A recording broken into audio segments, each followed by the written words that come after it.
Hello, good evening. So, let's start. The ruling monarch who was flattered by Shakespeare in Macbeth is हमें उसका नाम बताना है। उस जो शासक है जो फ्लैटर्ड किया गया था जिसकी चापलूसी की गई थी शेक्सपियर के द्वारा मैकबेथ में, वो कौन है? तो वो है जेम्स फर्स्ट। James first. और मैकबेथ के बारे में आपको पता ही है, ये क्या है? शेक्सपियर की शॉर्टेस्ट ट्रेजेडी। ओके। और मतलब लगभग ये प्रोबेबली 1605-1606 के अराउंड लिखी गई थी। ओके। इस प्ले का कुछ मटेरियल मिडलटन का प्ले था द विच, वहाँ से लिया गया है। और सोर्स आपको पता ही है, हॉलिंसेट क्रॉनिकल्स। ओके। और मैकबेथ का ट्रेजिक फ्लॉ क्या था? Over ambition. कॉलरिज ने जो इसमें लेडी मैकबेथ है उसको फोर्थ विच कहा था। आपको ये भी याद रखना है कि फोर्थ विच किसको कहा, मतलब लेडी मैकबेथ को कहा। और किसने कहा? कॉलरिज ने कहा। ओके। और जो मैकबेथ है उसका मतलब होता है सन ऑफ लाइफ। तो टाइटल इसका कैसा हो गया? आयरनिकल हो गया ना। जो मैकबेथ होता है मतलब सन ऑफ लाइफ, लाइफ का बेटा, वो खुद ही मर गया, मतलब मैकबेथ मर जाता है ना लास्ट में। ओके। और इससे आपको एक इम्पोर्टेंट पॉइंट और याद करना है कि जो मैकबेथ का कासल है, मतलब जो महल है, उसका जो नाम है वो है Inverness. INVERNESS। Okay. Next question. This visual tells thee that my doom is past. तो जो ये दृश्य है ना, वो बताता है कि जो मेरा डूम है, डूम मतलब जो मेरा विनाश है, डाउनफॉल है, क्या है? इज पास्ट, मतलब हो चुका है। ओके। ये लाइन कहाँ की है? लाडोमिया की है। एक नैरेटिव पोएम है जो बेस्ड है किस पे? एक स्टोरी पे, ट्रोजन वार की, है ना। और कंपोज हुई थी 1814 में, पब्लिश हुई 1815 में, आयम्बिक पेंटामीटर में है। और जो ये लाडोमिया है ये लिखा गया था under the impact of Virgil. Okay. और जो पोएम है ये बनती है, कंटेन होती है सेस्टेड स्टैंजा फॉर्म में। ओके। सेस्टेड स्टैंजा फॉर्म में ये पोएम है। हाईली ड्रामेटिकल पोएम है जिसमें जो है पोएट क्या करता है? एक्सप्रेस करता है किसके इमोशंस को? लाडोमिया के इमोशंस को। ये इसमें हीरोइन ही है प्ले की। और it's a classical story of Greece. आपको ये भी याद रखना है। Okay. Next question. My hopes no more must change their name, I long for a repose that ever is the same. जो मेरी उम्मीदें हैं ना, हो अब मतलब वो उनके नाम में, मतलब वो उन्हें चेंज नहीं चाहिए। आई लॉन्ग, मैं इच्छा रखता हूँ किसकी? For a repose. रिपोज किसको बोलते हैं? एक रेस्ट की, स्लीप की। That ever is the same, जो मतलब हमेशा से ही सेम रही है। आपको लगता है ना जैसे कभी कभी हम बहुत ज़्यादा चीज़ों से परेशान होते हैं, हमें लाइफ में कुछ नहीं चाहिए होता है ना, एक क्या चाहिए होती है? पीसफुल लाइफ चाहिए होती है। तो ऐसा ही कुछ है यहाँ पे ओड टू ड्यूटी में। ओड टू ड्यूटी में क्या है, मतलब इन लाइनों का मीनिंग ये है। ओड टू ड्यूटी में क्या है वो मैं आपको अभी बताऊंगी। सबसे पहले तो आपको ये बताती हूँ कि ये लिखी गई थी 1805 में और पब्लिश हुई थी 1807 में। ये मॉडल्ड है थॉमस ग्रे के हिम टू एडवर्सिटी पे।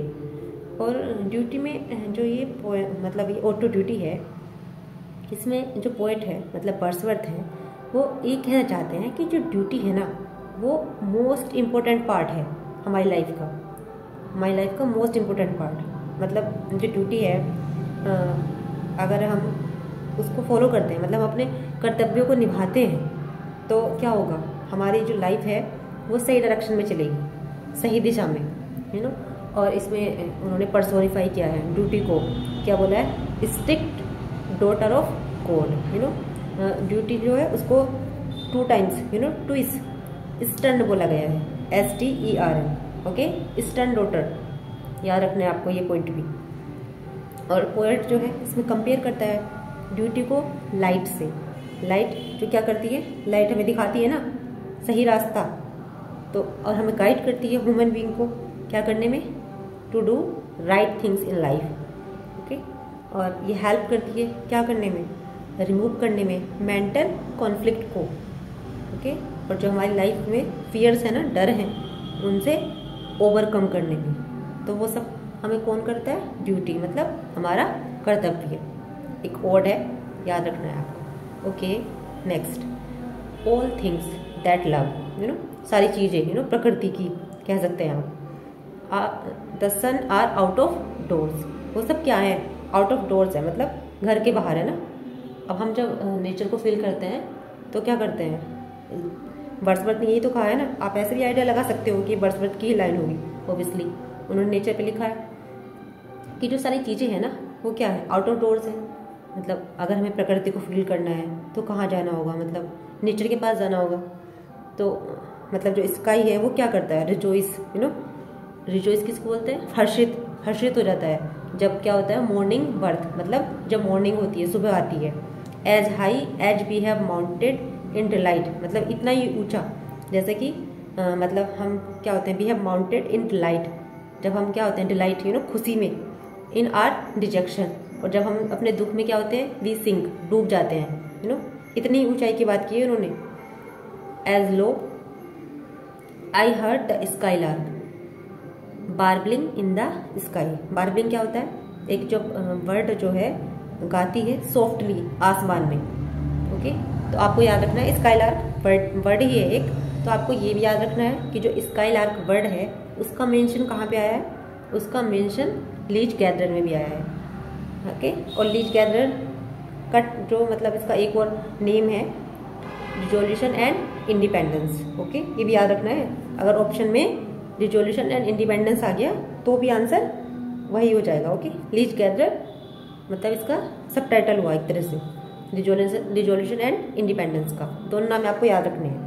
Okay, next, Milton is at his best in imagery, suggestion of vast size, limitless space, abysmal depth and light and darkness. किसने दिया है ये कोटेशन? मतलब ये कमेंट टी.एस. इलियट के मतलब मिल्टन के बारे में टी.एस. इलियट ने दिया है। ओके, मिल्टन क्या है? बेस्ट है किसमें? इमेजरी में, मतलब कल्पनाओं कर, मतलब कल्पना करने में। सजेशन ऑफ वास्ट, वास्ट क्या होता है? विशाल, साइज, लिमिटलेस स्पेस, और एप्सिमल डेप्थ, एप्सिमल मतलब बहुत very bad, depth and light and darkness, इस सब में वो बेस्ट है। ये टी.एस. इलियट का मानना है। Okay, even in his mature work, अपने मैच्योर वर्क में भी Milton does not infuse new life into the world as Shakespeare does. दोनों इंपॉर्टेंट राइटर का कंपैरिजन कर दिया टी.एस. इलियट ने। क्या कहा है कि जो उनके मैच्योर वर्क है ना, जो मतलब आप अच्छी कैटेगरी में रखेंगे मिल्टन के वर्क, वो भी क्या नहीं करते? इन्फ्यूज, इन्फ्यूज क्या होता है? संचार करना, मतलब किसी विशेष गुण का संचार करना। मतलब जो मिल्टन है ना वो नई लाइफ नहीं ला सके इनटू द वर्ल्ड, संसार में, एज शेक्सपियर डज। मतलब मिल्टन के वर्क जो है, प्ले हैं, उन्होंने इतना अच्छा काम नहीं किया, इतना अच्छा मतलब न्यू थॉट्स, न्यू आइडियाज़ नहीं आए वर्ल्ड में जितने शेक्सपियर से आए, शेक्सपियर के वर्क से आए हैं। टी.एस. इलियट ने कहा था। Okay, next, who calls the movement of Milton's verse slow planetary wheeling. Planet ग्रह को बोलते हैं, ग्रह कैसे करते हैं? व्हील, मतलब जैसे होता है ना व्हील, पहिया, इस तरह से स्लो घूमते हैं ना प्लानेट। तो मिल्टन के वर्स को, यानी मिल्टन की कविताओं को के जो है उनका मूवमेंट ऐसा ही बताया है जैसे प्लानेट का मूवमेंट होता है ना, इस तरह से मतलब कहा है। किसने कहा है? तो वो कहा है थॉमस डी क्विंसी ने। ओके, नाम याद रखना है। Okay, next question, Milton was therefore making an experiment when he took as the measure of Paradise Lost English heroic verse without rhyme. तो ये किसका मानना था? ये हडसन का मानना था। मिल्टन क्या कर रहे थे? देयरफॉर मेकिंग एन एक्सपेरिमेंट, वो क्या कर रहे थे? एक एक्सपेरिमेंट कर रहे थे, एक प्रयोग कर रहे थे। जब उन्होंने क्या किया? पैराडाइज लॉस्ट का मेजर यानी गणना की, English heroic verse without rhyme. आपको पता होगा कि जो पैराडाइज लॉस्ट है वो ब्लैंक वर्स में है, तो उन्होंने मतलब ब्लैंक वर्स में लिखा विदाउट राइम के। तो वो एक एक्सपेरिमेंट कर रहे थे, ऐसा हडसन का मानना था। इतना बड़ा महाकाव्य लिखा और विदाउट राइम लिखा, मतलब ब्लैंक वर्ड्स पे लिखा, तो एक तरह का क्या हुआ, प्रयोग हुआ। अब जब हम कोई भी अपनी लाइफ में कुछ नया काम करते हैं तो हमें क्या करना होता है, we have to take risk, हमें रिस्क लेना होता है कि मतलब कोई एक्सपेरिमेंट हो सकता है वो क्या हो जाए, एकदम ब्लॉकबस्टर हो जाए, या फिर क्या हो जाए, वो फेल भी हो सकता है ऑब्वियसली। ऐसा हडसन जी का मानना था। ओके, आपको पता ही है जो पैराडाइज लॉस्ट है वो लास्ट फेज में आया है, पब्लिश हुआ था 1667 में 10 बुक्स में, सेकेंड एडिशन आया 1674 में 12 बुक्स में। ओके, पैराडाइज लॉस्ट की शॉर्टेस्ट बुक की बात करेंगे तो वो है बुक नंबर 7, लॉन्गेस्ट बुक की बात करेंगे तो वो है बुक नंबर 9। ओके, और ये जो मैनर्स में कैसी थी, जैसे वर्जिल का एनियड, यू नो, और वर्जिल का एनियड और मिल्टन का पैराडाइज लॉस्ट, इनको सेकेंडरी इपिक माना जाता है। ओके, ये पॉइंट इंपॉर्टेंट है क्योंकि ये प्रीवियस ईयर में आया है। ओके, वर्जिल का एनियड और मिल्टन का पैराडाइज लॉस्ट, इनको काउंट किया जाता है सेकेंडरी इपिक में। ओके, और अगर ये क्वेश्चन, ये भी प्रीवियस ईयर में आया है कि मिल्टन ने एडम और ईव को किस बुक में इंट्रोड्यूस किया था, तो मिल्टन ने इंट्रोड्यूस किया था एडम और ईव को बुक नंबर 4 में। ओके, ये पॉइंट याद रखना है। ओके, एक इम्पोर्टेंट पॉइंट और, मिल्टन ने यूज किया है Homeric Simli. Okay, Homeric Simli या फिर इपिक सिमली कह सकते हैं आप, पैराडाइज लॉस्ट में इस्तेमाल किया है, मतलब उसका यूज़ किया है। ओके, और नेक्स्ट क्वेश्चन, काफ़ी हो गया पैराडाइज लॉस्ट के बारे में। Truth is as impossible to be spoiled by any outward touch as the sunbeam, you know, जैसे कि सनबीम, यू नो, सूर्य की क्या होती है, बीम, किरण होती है ना, फैलती है, ऐसे ही। तो ट्रूथ जो है उसको क्या करना, मतलब इतना ही इम्पॉसिबल है, क्या करना, to be spoiled, you know, क्या स्पॉइल किया जाना, खराब किया जाना किसी भी आउटवर्ड टच से, यू नो, किसी यू नो, सत्य तो बदल ही नहीं सकता ना, यू नो, आपने तो सुना ही है सत्य के बारे में बहुत कुछ, तो ट्रुथ को क्या करना है, वो तो स्पॉइल हो ही नहीं सकता ना किसी भी टच से, जैसे कि सूर्य की किरणें, मतलब इस तरह से इन्होंने वो क्या है, कंपैरिजन किया है। ओके, तो ये कंपैरिजन किया है मिल्टन जी ने, वो क्या है, the doctrine and discipline of divorce में, यह आया था 1643 में। ओके, पॉइंट आप याद रखेंगे। Next question, peace have her victories no less renowned war. मुझे ऐसा लगता है कि मैंने ये क्वेश्चन शायद रिपीट कर दिया, ये मेरे किसी प्रीवियस वीडियो में भी है। ओके, इसमें क्या है, जो पीस होती है ना, शांति, उसकी एक अपने आप में एक, वो भी मतलब उसको भी आप जीत ही मानो, नो लेस, वो कम नहीं है किससे, जैसे युद्ध है ना, तो जब युद्ध जीतते हैं मतलब युद्ध होता है, सम्मान मिलता है ना, तो उससे आप कम प्रसिद्ध मत मानो, किसको, शांति को। और वैसे भी आजकल आपने देखा होगा 99% लोग क्या चाहते हैं कि हमारी लाइफ में क्या हो, शांति हो, वो युद्ध चाहते ही नहीं है ना, आप भी चाहते होंगे ऐसा ही। तो मतलब आप ये समझ लो कि पीस जो है ना, शांति, उसका एक अपना चार्म है, उसकी एक अपनी मतलब उसकी एक अपनी बात है अलग, है ना, जस्ट लाइक वार, युद्ध की तरह, मतलब उससे कम मत मानो आप कि हम युद्ध के बाद जीते हैं तो एक हमारा अलग ही वो रहेगा रुतबा, है ना, इस तरह से बोला है। किसमें बोला है, to the Lord General Cromwell ने, मतलब to the Lord General Cromwell में बोला है मिल्टन ने, 1652 में आया था। और ये जो लाइन है ना, ये लिखी थी एक लेटर में, मिल्टन ने लिखी थी एक लेटर में, लिखी किसको थी, ओलिवर क्रॉमवेल को ही लिखी थी। Okay, next, be frustrate all he stratagem of hell and devilish mechanism come to nought. Okay, Paradise Regain की है ये लाइन, और इसमें क्या इसमें क्या है, बी फ्रस्ट्रेट, यू नो, या तो मतलब कह रहा हो फ्रस्ट्रेट, फ्रस्ट्रेट सबको पता है, बहुत ही कॉमन वर्ड है, या फिर जो ये ऑल स्ट्रेटजम है ना, हेल, हेल मतलब नर्क का, आपकी हेल हेवन, यू नो, ये कहाँ पे आया है, ये पैराडाइज लॉस्ट में आया है या पैराडाइज रिगेन्ड में आया है, तो आपको याद रखना है ये लाइन कहाँ की है, पैराडाइज रिगेन की है।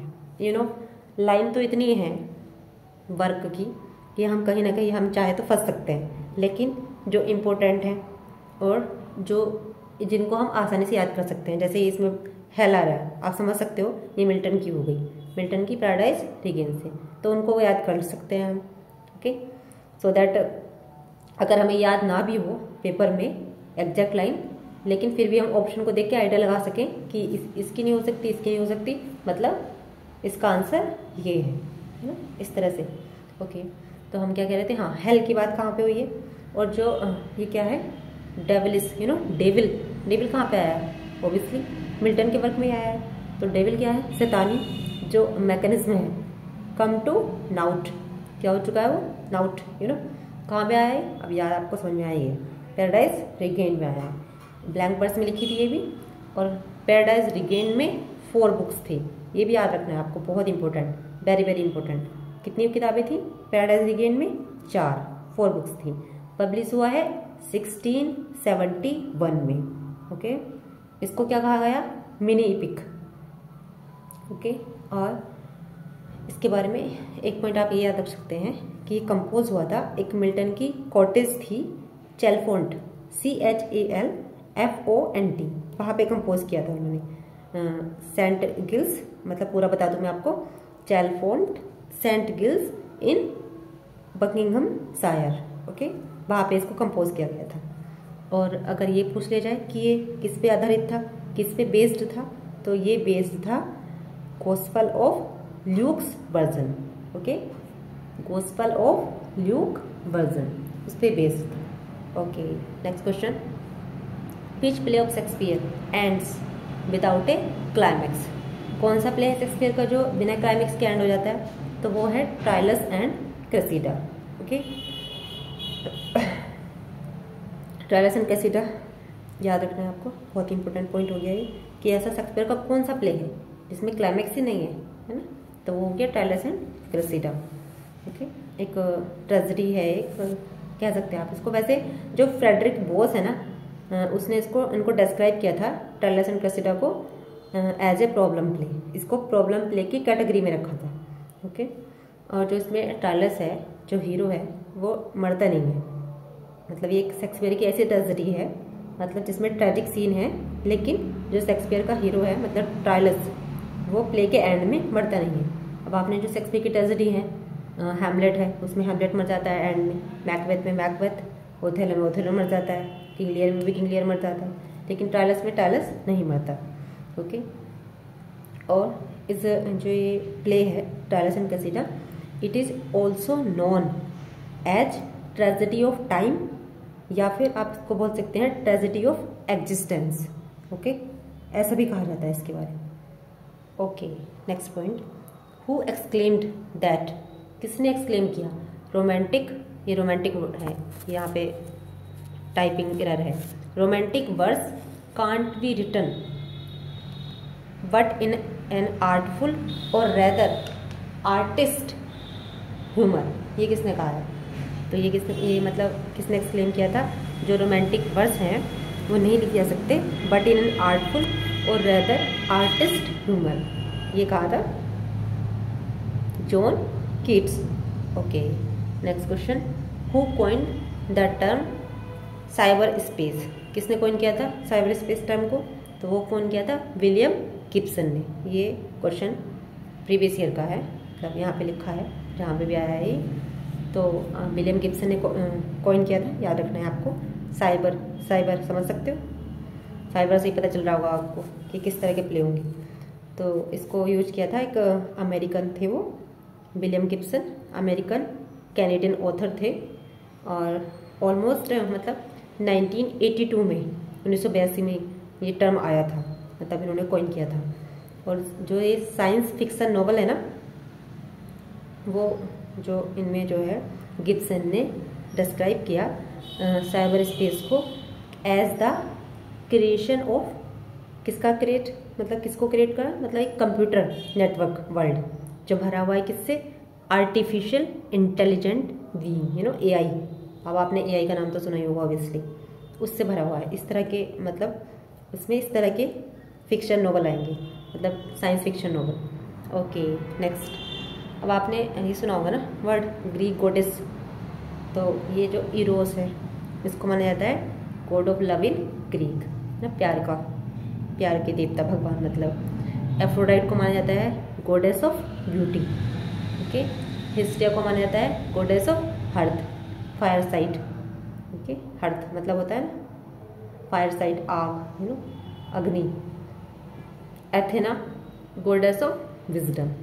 तो जो क्वेश्चन पेपर में, मतलब प्रीवियस ईयर का है ये, तो जो क्वेश्चन पेपर में 4 ऑप्शन थे ना, तो मैंने चारों का करेक्ट आंसर यहाँ पे मेंशन कर दिया, तो आप करेक्ट वाला याद कर लो। ओके, ताकि इनमें से कोई भी आए आप इजीली कर सको। Okay, next, repetition of the words और phrase at the end. Okay, at the end of, यहाँ पे थोड़ा टाइपिंग एरर है, एक जो वर्ड है या शब्द है उसका फ्रेज का एंड में किसी सेंटेंस के आना, end of one sentence, line या फिर one clause at the beginning of the next, तो उसको क्या बोलेंगे? फिगर ऑफ स्पीच को, उस फिगर ऑफ स्पीच को क्या बोलेंगे? तो उसको बोलेंगे एनाडिप्लोसिस।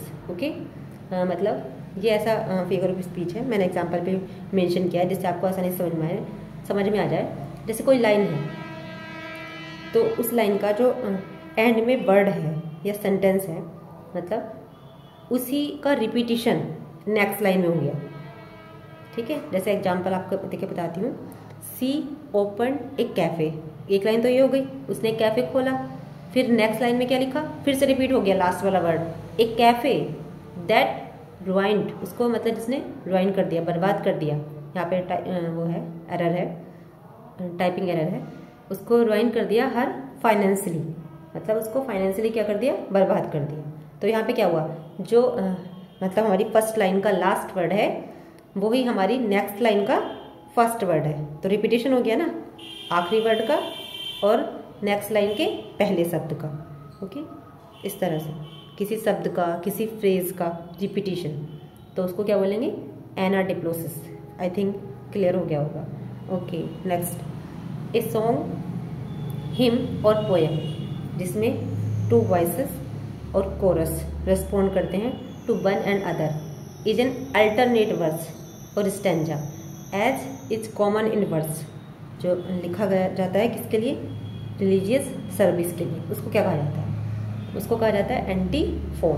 ओके, इसका एग्जांपल भी मेंशन किया है, गिव पीस ओ लॉर्ड, मतलब शांति दो भगवान, जिन्होंने क्या करते हैं, जो आपके लिए वेट करते हैं। Okay, that your profits be found true. मतलब आप कह सकते हो एक तरह का, एक तो इसके बारे में एक पॉइंट आपको याद रखना है कि ये लिखा जाता है किसके लिए? धार्मिक, रिलीजियस सर्विस के लिए।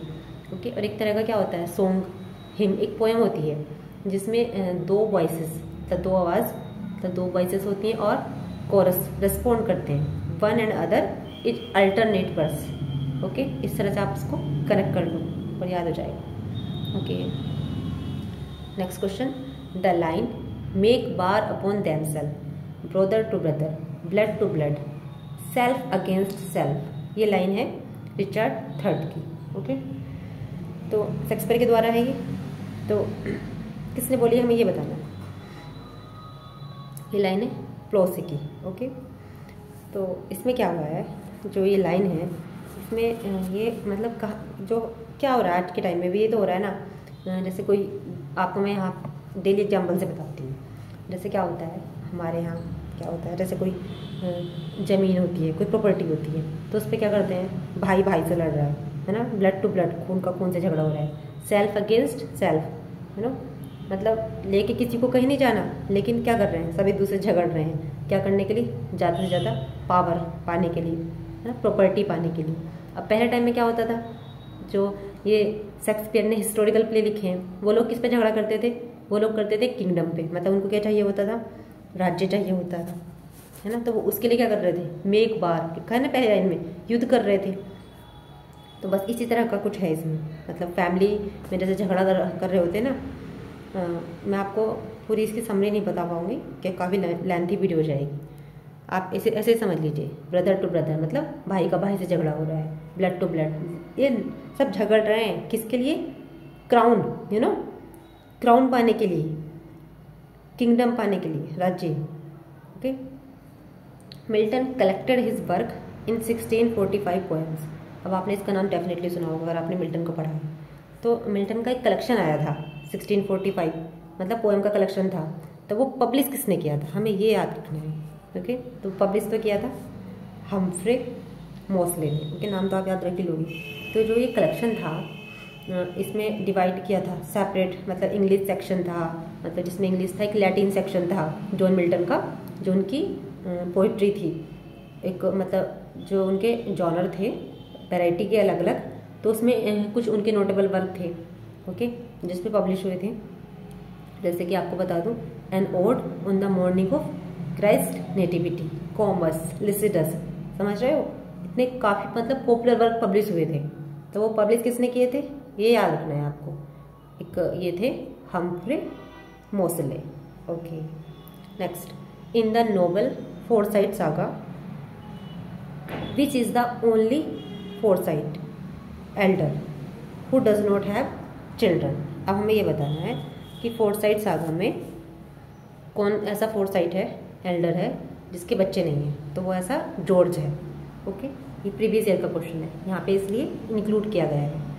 तो ऐसा कौन है जिसके हु डजंट हैव चिल्ड्रन, वो जॉर्ज है। अब आपको पता है कि ये फोरसाइट सागा गाल्सबर्दी की जो एक सीरीज़ है काफ़ी पॉपुलर है। इनफैक्ट गाल्सबर्दी पॉपुलर ही अपनी इस सीरीज़ से हुए हैं। ओके, तो इसमें क्या था, अब हम इसके बात कर लेते हैं। जो शुरू में जो 5 वाली सीरीज़ थी हम उसकी बात करेंगे। सबसे पहले उसमें क्या था, मैन ऑफ प्रॉपर्टी था।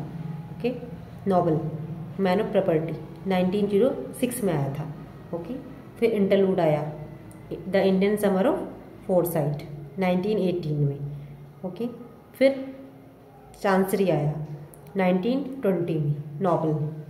फिर एक और इंटरलूड आया अवेकनिंग, ओके, 1921 में।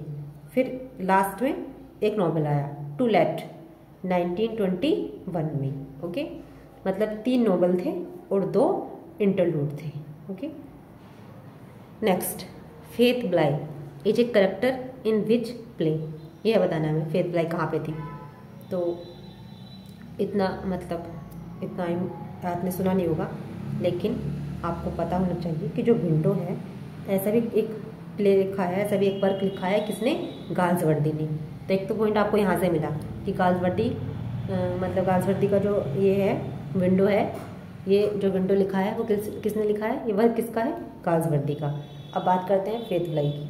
पहले मैं आपको विंडो का बैकग्राउंड बताती हूँ जिससे आपको याद रहे। ये जो प्ले है एक बेस्ड है किस पे, मार्च फैमिली पे। Okay, March family you know जैसे होती है ना, जैसे आपने वाला सीरियल देखा होगा गोपी बहू वाला। गोपी बहू वाले में क्या था, एक फैमिली थी मोदी परिवार ना, ऐसे ही एक क्या थी, मार्च परिवार था, एक मार्च फैमिली थी। उसमें क्या था, उनका एक बहुत हाई गेट था, एक ऊंचा गेट वाला घर था। ओके, और ये प्ले है, डिवाइड है 3 एक्ट में।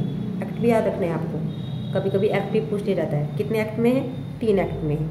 ओके, और जो प्ले है ना, जो तीनों एक्ट हैं इसके, वो सेम डाइनिंग रूम में है, लेकिन डिफरेंट टाइम पे, मतलब जो दिन का अलग अलग समय होता है ना, उस पे है, उसमें इसको मतलब प्ले को दिखाया गया है।